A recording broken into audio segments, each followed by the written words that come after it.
На другий день нашої подорожі ми вирушили до містечка Ortisei, звідки на канатній дорозі піднялися до хребта, що оточує гірську вершину Seceda.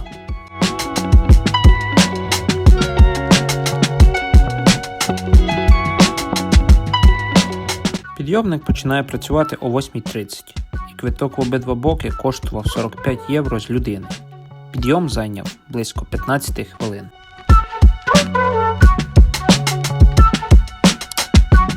Прогулянкових маршрутів тут безліч, а краєвиди просто прекрасні. Гострі скелясті піки з одного боку і уже трохи пожовклі на початку вересня луки з іншого.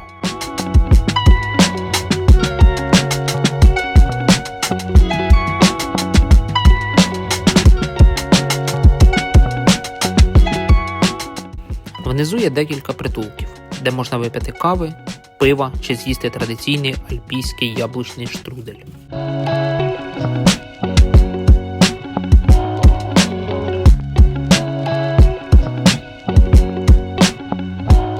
Після години неспішної прогулянки ми ще довго милуємося незворушними альпаками.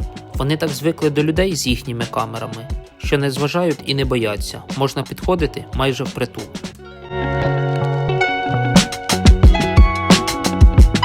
Далі, ще близько 40 хвилин, ми підіймаємося до найвищого оглядового майданчика, з якого вершина Seceda розкривається у всій своїй красі.